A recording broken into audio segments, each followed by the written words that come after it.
करणवीर के ऑफिस में आए डॉक्टर ने उसे 4 इंजेक्शन निकाल कर दिए थे और जाते जाते ये नसीहत भी दी थी कि थोड़ी चूक भी काफी भारी पड़ सकती है। डॉक्टर साहब जा ही रहे थे कि करण ने उन्हें रोकते हुए पूछा, क्या हुआ उसको? अभी होश में आने की कोई उम्मीद है कि भी नहीं? अभी मैं कुछ कह नहीं सकता।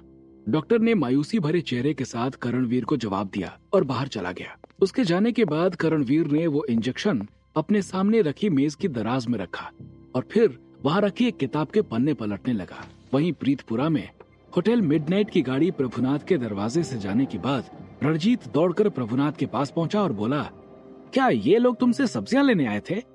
हाँ। प्रभुनाथ ने रणजीत को बहुत लापरवाही के साथ जवाब देते हुए कहा, हमेशा तुम ही से ले जाते हैं। उसका जवाब सुनने के बाद रणजीत उत्साहित हो गया था। उसे लगा कि उसने रिया के सप्लाई सोर्स का पता कर लिया है, लेकिन सच्चाई इससे बिल्कुल अलग थी। हाँ, मैं इनका रेगुलर सप्लायर हूँ। प्रभुनाथ शेखी बघारते हुए बोला, कब से इनको सब्जी सप्लाई करते हो? रणजीत दनादन सवाल पे सवाल दागे जा रहा था, इसलिए प्रभुनाथ गुस्सा करते हुए बोला, सुनो, तुम जो भी हो, इतना जासूस बनने की जरूरत नहीं। काम बताओ वरना आगे बढ़ो। उसके इस तरह से गुस्सा होने से रणजीत थोड़ा सकपका गया। उसे लगा कहीं प्रभुनाथ उसके ऊपर गुस्सा न हो जाए, इसलिए वो प्रभुनाथ की ओर देखते हुए बोला, अरे भाई, नाराज काहे हो रहे हो? हम भी ग्राहक ही हैं। जो आप उनको सप्लाई करने वाले थे वो हमको दे दो, इनसे ज्यादा भाव देंगे। प्रभुनाथ खुश हो गया और मन में सोचते हुए बोला, कौन सा वो लोग मेरे रेगुलर ग्राहक है? वो तो सिद्धार्थ के ग्राहक है। मुझे क्या, मुझे जो ज्यादा पैसे देगा उसी को मैं अपना सामान दे दूंगा। सोचते हुए उसने रणजीत की ओर मुखातिब होते हुए कहा, देखिए, पैसे सारे एडवांस चाहिए और सामान आपको खुद ले जाना पड़ेगा। अगर मैं भिजवाऊंगा तो आपको उसका पैसा अलग से देना पड़ेगा। रणजीत ने तुरंत हामी भरी और अपने आदमियों को प्रभुनाथ के घर से सब्जियों और फलों के क्रेट्स को बाहर निकालने का आदेश दिया और फिर प्रभुनाथ से कहा, आप सामान भिजवाने का प्रबंध कीजिए, मैं उसके भी पैसे दूंगा। रणजीत का प्रस्ताव सुनने के बाद प्रभुनाथ ने अपना छोटा फोन निकाला और किसी को गाड़ी लाने को कहा। थोड़ी देर में ही गाड़ी उसके घर के सामने थी।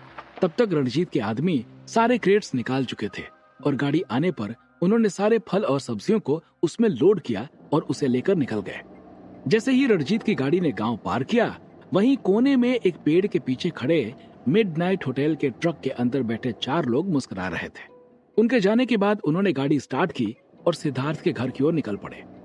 रणजीत सामान लेकर करणवीर के होटल पहुंच चुका था। उसने ड्राइवर को गाड़ी पार्किंग में लेकर जाने का निर्देश दिया और करणवीर को फोन किया। करण अभी भी अपने ऑफिस में ही था। उसने फोन उठाया और बोला, हाँ रणजीत, अगर कुछ जरूरी हो तो बोलो, वरना थोड़ी देर बाद मैं फोन करता हूँ। कहते हुए वो फोन काटने ही वाला था कि उधर से रणजीत की उत्साह भरी आवाज गूंजी, अरे जीजा जी, आप भी जल्दी में ही रहते हैं, जरा नीचे आइए तो, पार्किंग एरिया में आपके लिए कुछ लेकर आए हैं। करणवीर ने फोन रखा और फिर ऑफिस के एलिवेटर से नीचे पार्किंग एरिया में पहुंच गया। वो रणजीत की ओर बढ़ा, तब तक उसके आदमी सारे क्रेट्स नीचे उतार चुके थे। करणवीर को देखते ही रणजीत चहक उठा, आए जीजा जी, आपको लगता था कि मैं उल्लू हूँ, लेकिन देखो आपके लिए मैं क्या लेकर आया। करणवीर की आंखों के इशारे से वो चुप हो गया और उस तरफ देखा जिधर करणवीर इशारा कर रहा था। तो उसने देखा कि जिस गाड़ी से वो सामान लेकर आया है उसका ड्राइवर अभी भी वहीं खड़ा है। उसने ड्राइवर की ओर मुखातिब होते हुए कहा, आप जा सकते हो। मेरा भाड़ा? ड्राइवर ने उससे सवाल किया। आपका भाड़ा मैं उन्हें दे आया हूँ जिनके यहाँ से मैंने सामान लिया है, और ये रखो तुम्हारा इनाम। कहते हुए रणजीत ने ड्राइवर को 500 रुपए का नोट पकड़ाया और जाने का इशारा किया। ड्राइवर के जाने के बाद करणवीर ने रणजीत को समझाते हुए कहा, हर तरह की बातें हर किसी के सामने नहीं करनी चाहिए, खोलो इसे। जैसे ही रणजीत के एक आदमी ने आगे बढ़कर एक क्रेट को खोला तो फिर उसके चेहरे की हवाइयां उड़ गईं और वो घबराते हुए बोला, अरे ये कैसे हो सकता है? जीजा जी, मैं आपकी कसम खाकर कहता हूँ कि मैंने वहां हर क्रेट की जांच खुद की थी। सब में ताजे फल और सब्जियां भरी हुई थी और मैं उस गाड़ी के पीछे पीछे आया हूँ। मैं आपकी कसम खा के कहता हूँ, ये कैसे हो गया मुझे बिल्कुल नहीं पता। पहले उन क्रेट्स की हालत और फिर रणजीत के बात करने के तरीके से करणवीर को काफी गुस्सा आ गया और वो रणजीत की ओर देखते हुए बोला, अगर तू मेरा साला ना होता साले तो मैं तुझे यहीं गोली मार देता। करणवीर दांत गुस्से से किटकिटाए जा रहे थे और उन्हें रणजीत के ऊपर बहुत गुस्सा आ रहा था। जीजा जी। जब तक रणजीत अपनी बात पूरी करता, करणवीर बीच में ही बात काटते हुए बोला, कल तक मुझे सारे पैसे या फिर रिया के होटल में आने वाली सप्लाई लाकर दो, वरना अंजाम भुगतने के लिए तैयार रहना। कहकर करणवीर गुस्से से पैर पटकते हुए वहां से चला गया और रणजीत वहीं अपना सिर पकड़कर क्रेट में कुछ सूखी और कुछ सड़ी हुई सब्जियों को देख रहा था। उधर रिया के होटल के आदमी सिद्धार्थ के घर से सामान लोड कर रहे थे। रिया मैडम को बता देना कि अब सप्लाई खत्म है, अब उन्हें कुछ दिनों का इंतजार करना पड़ेगा, सिद्धार्थ उन आदमियों में से एक से बोला। सिद्धार्थ की बात सुनने के बाद वो आदमी वहां से चले गए और सिद्धार्थ गुल्लू को साथ लेकर अपने खेतों की ओर चला गया। इधर रणजीत सारा माल दूसरी गाड़ी में लादकर प्रभुनाथ के घर पहुंचा, जो अपने घर के दरवाजे पर पड़ी खाट पर पैर फैलाए हुए बैठा था। रणजीत को अपने आदमियों के साथ गुस्से में आता देख वो समझ गया कि कुछ गड़बड़ है और उठकर भागा, लेकिन रणजीत के आदमियों में से एक ने उसे दौड़ाकर पकड़ लिया और रणजीत के सामने हाजिर किया। रणजीत उसकी ओर मुखातिब होते हुए बोला, अगर तुम इतना बता दो कि जो लोग मुझसे पहले आए थे वो सामान कहां से लेकर गए हैं, तो तुम्हें सिर्फ पैसा वापस करना पड़ेगा, लेकिन अगर झूठ बोला तो पैसों के साथ साथ हम तुम्हारी जान भी लेकर जाएंगे। प्रभुनाथ ने जब ये सुना कि उसे पैसे वापस करने पड़ेंगे तो उसने बताने से साफ इनकार करते हुए कहा, मुझे कुछ नहीं पता। प्रभुनाथ के इतना कहते ही रणजीत ने उसे एक जोरदार थप्पड़ रसीद दिया।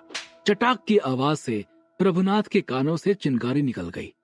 शोरगुल सुनकर गांव के कई सारे लोग इकट्ठा हो गए और बाहर झगड़े की बात सुनकर अंदर कमरे में आराम कर रही शांति भी बाहर निकली तो देखा कि रणजीत प्रभुनाथ को पीट रहा था। क्या हुआ बेटा, इन्हें मार क्यों रहे हो? शांति रणजीत से पूछते हुए मनुहार किए जा रही थी। उसे प्रभुनाथ को पिटता देख बहुत तरस आ रहा था, लेकिन रणजीत पर शांति की बातों का कोई असर नहीं हुआ। उसने प्रभुनाथ की पिटाई जारी रखी। तब तक शांति उनके पास आ चुकी थी। शांति के गले में पट्टी देखकर रणजीत ने अपने आदमियों से कहा, ए रुक जाओ, और शांति की ओर मुखातिब होते हुए बोला, क्या कह रही हो आप? बेटा इन्हें मार क्यों रहे हो? रणजीत ने कोई जवाब नहीं दिया और अपने एक आदमी को क्रेट लाने का इशारा किया। वह आदमी दौड़कर गाड़ी में क्रेट निकाल कर लाया और शांति के आगे पटक दिया।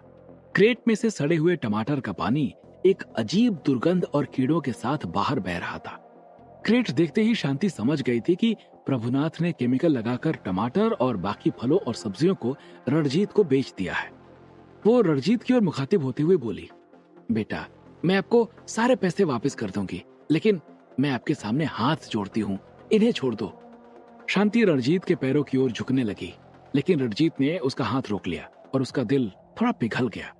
रणजीत अपना पासा शांति की ओर फेंकते हुए बोला, ठीक है चाची, आप मेरे पैसे वापस कर दो और साथ में ये बता दो कि मिडनाइट होटल में कहां से सामान जाता है तो मैं इन्हें छोड़ दूंगा।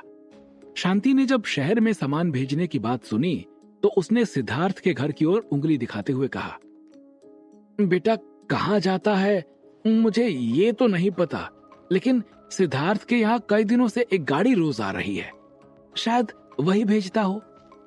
सिद्धार्थ का एड्रेस मिलने के बाद रणजीत ने अपने आदमियों से कहा, तुम लोग यहीं रुको, इससे पैसे लो, मैं आता हूं।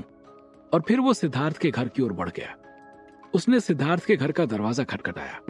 दरवाजा खटखटाने की आवाज सुनकर महेश ने दरवाजा खोला और सामने खड़े एक अजनबी शख्स को देखकर उसने सवाल किया, कौन है आप और क्या काम है? जी मेरा नाम रणजीत है और मैं शहर के सबसे बड़े होटल ITA शेराटन का मालिक हूं। आपसे एक जरूरी काम था, कहते हुए रणजीत ने बहुत ही ज्यादा विनम्रता पूर्वक जवाब दिया। ITA शेराटन का नाम सुनकर महेश का चेहरा खिल गया और उसने रणजीत को सामने रखी कुर्सी पर बैठने को कहते हुए कहा, बैठिए सर, बताइए मैं आपकी क्या सेवा कर सकता हूं? जी मुझे कुछ सब्जियां और फल चाहिए थे। मैंने शहर में आपके सामान की बहुत चर्चा सुनी है, इसलिए मैं खुद आया हूं। रणजीत ने बातें बनाते हुए कहा, लेकिन महेश का जवाब सुनकर उसको थोड़ा झटका सा लगा। माफ कीजिएगा, अब हमारे खेत से फसल खत्म हो चुकी है, बस एक क्यारी बची है जिसमें अभी टमाटर लगे नहीं है और बाकी फलों को आने में अभी काफी समय है, इसलिए आपको अभी तो नहीं मिल पाएंगे। लेकिन इतने जल्दी कैसे खत्म हो गए? रणजीत ने अगला सवाल दागा और उधर से वही जवाब आया जिसकी उसे उम्मीद थी। वो शहर के दूसरे होटल मिडनाइट ने हमारी सारी फसल एक साथ खरीद ली है और आज वो आखिरी खेप लेकर भी चले गए। रणजीत को फसल मिले ना मिले, लेकिन उसे रिया का राज मिल चुका था और फिलहाल इतना करणवीर को खुश करने के लिए काफी था। कम से कम वो पूरी तरह से मूर्ख तो नहीं दिखेगा। वो जाने के लिए उठने ही वाला था कि उसने कुछ सोचा और महेश से पूछा, अगर आपको तकलीफ ना हो तो क्या इस वक्त मैं आपके खेत देख सकता हूँ? महेश ने तुरंत हामी भरी और उसे लेकर खेतों की ओर चल पड़ा। थोड़ी ही देर में वो उनके खेतों में पहुंच गए। जब रणजीत महेश के खेतों का मुआयना कर रहा था तो उसे एक झुरमुट के पास कुछ हलचल महसूस हुई और कौतूहलवश जब रणजीत उसके पास पहुंचा तो डर के मारे उसकी चीख ही निकल गई थी। आखिर क्या देखा रणजीत ने झुरमुट के पास? और क्या करणवीर क्रैक कर पाएगा रिया के बिजनेस को? क्या होंगे इन सभी सवालों के जवाब? हमें कमेंट करके जरूर बताएं और आगे की कहानी जानने के लिए सुनते रहिए भूमिपुत्र, सिर्फ पॉकेट एफएम पर।